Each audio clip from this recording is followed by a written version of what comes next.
Hi, I'm Nancy Aguilar, retired FBI supervisory special agent and the host of the podcast Badass in Heels. And I'm here today with a request and an ask from you. I want to share with you about a horrific case that has rocked the Nepali community and has affected the Manassas community here in Northern Virginia. Exactly 6 miles from where I live, Mamta Kaflebat, a 28-year-old nurse, mom of a little girl, went missing at the end of July. I must admit that I didn't know about this case until a friend told me about it on August 10th. Her disappearance has sadly turned into a murder investigation with the arrest of her husband, but her body is still missing. And although the internet is inundated with posts and videos of the case, I recently realized, just like I didn't know about it, many people still don't know about Mamta's case, to include some of my civilian friends, but also some of my FBI friends. So I figured many of you here on LinkedIn might not know either, and perhaps you could be of assistance. Perhaps you saw something that can help bring justice to Mamta. Let me give you a quick brief. Mamta, who, by the way, was very active on social media and seemed to be the happiest young woman in the world. And that was all smokes and mirrors, sadly. But she was last heard on by her mom on July 29th at around 7:30 Eastern Standard Time. Her mother then tried calling her again the next morning on July 30th at 5:30 a.m. Eastern Standard Time. There's no answer. And I'm just thinking about this. So I call my mom, or my mom calls me on Monday night, Monday the 29th at 7:30 at night. And at 5:30 in the morning, the following day, my mom's calling me. That conversation from the 29th had to be very important or very concerning. A welfare check was done on August 2nd when Mamta, who worked as a nurse at the same medical facility where I go, didn't show up for her shift. Her husband, Naresh Bhatt, a former Fairfax police officer, was also an army officer or army service member. He lied to the police saying that she had gone to Texas or to New York to visit her family. Well, Mamta was here by herself, but of course, the police didn't know this, and why would they? So he doesn't file a missing report then. He's like, no, we don't need it. Naresh finally reports her missing on the 5th. But check this out. I mentioned that her last comms with her mom were on July 29th at night. Naresh had gone to Baltimore, or it is presumed that he was in Baltimore on July 28th at night.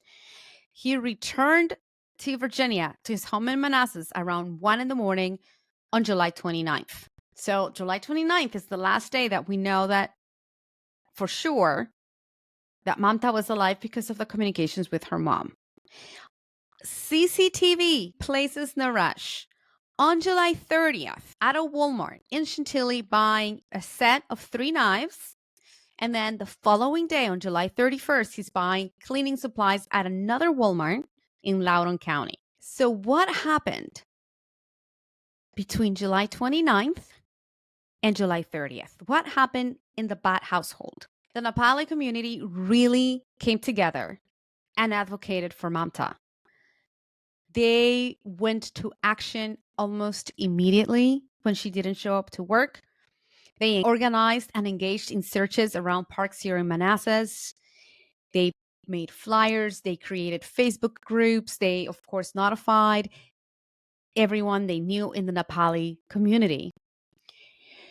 Meanwhile, Naresh, the husband, somehow forgets that he speaks English and is very elusive and very short with 2 US-based reporters that try to talk to him about, you're missing your wife, let's get information out there for her to come home, because he insisted she had run away.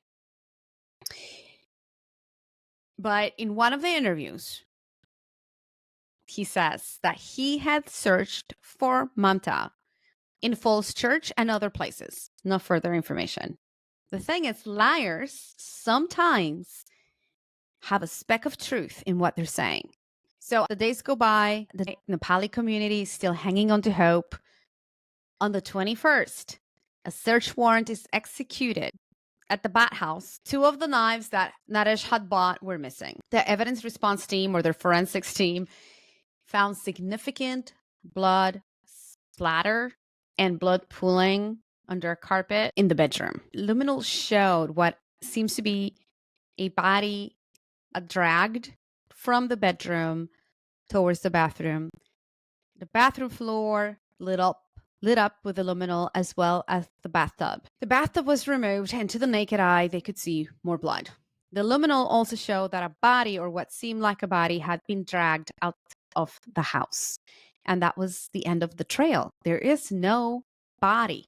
They haven't been able to locate Mamta's body. This past Monday was Naresh's bond hearing, and he was denied, I'm assuming based on circumstantial forensic evidence, but also the Secret Service brings in new evidence. They bring his laptop from work. Yes, he worked at the White House at one point, I guess, or had access. And on his work laptop, he had Googled something like what happens after a spouse dies and how soon can I remarry after spouse dies.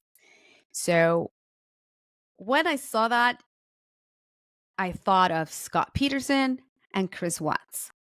Monsters. So what do we have? We have Naresh in jail, right? He was arrested on the 22nd, right after the search warrant. Can't flee, thankfully, because he actually was getting ready to escape. But we have no body.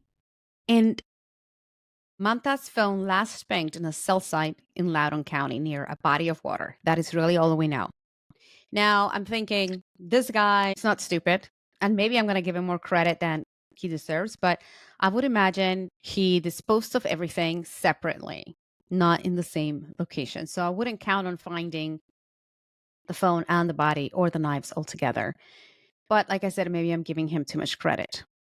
Now, he did have a Tesla. He sold it on the 19th to CarMax. And I'm thinking, those cars are pretty smart, right? They have all the data should be there. I don't know if he gets wiped upon selling a car and if it's retrievable. And I'm guessing not, because by now, the Manassas Park Police should have had that data and should have recovered everywhere he went, how long he stayed, etc. So what do we have? We had him in Loudoun County. He used to work at General Dynamics. I'm not sure if it was Falls Church, Chantilly, Herndon, but they're all around that area. He loved fishing at Great Falls. He mentions Falls Church in his interview. He actually lived by Fair Lakes in Falls Church, so he has a really good knowledge of that area. So my ask to you is, if you are from Baltimore and around July 28th and July 29th, you saw Naresh Bhatt driving his Tesla, and here's a picture, please call the number that's right there and submit a tip to the Manassas Park Police. It can help really put this puzzle together. If you live here in Northern Virginia, Langley, Falls Church, Great Falls, Reston, Herndon, Chantilly, Leesburg, Sterling, and between July 29th and August 5th, because Naresh had all those days, please also report it. You may have forgotten, but now that you see this picture, now that you know Mamta's story, now that you see his Tesla, now that you see the baby, and I'm covering her face, but maybe this jots your memory. So right now, the most important thing is locating her body before he decides to enter into a plea deal. He doesn't deserve to get off that easy. Mamta died a horrific death based on the blood evidence, and she left behind a little girl who, by the way, turned 1 year old without her mom just a week. I think it was a week ago. So how heartbreaking is this? I appreciate your time. Please take a look at Bhatt, his Tesla. And if you remember anything, please report it. Thank you.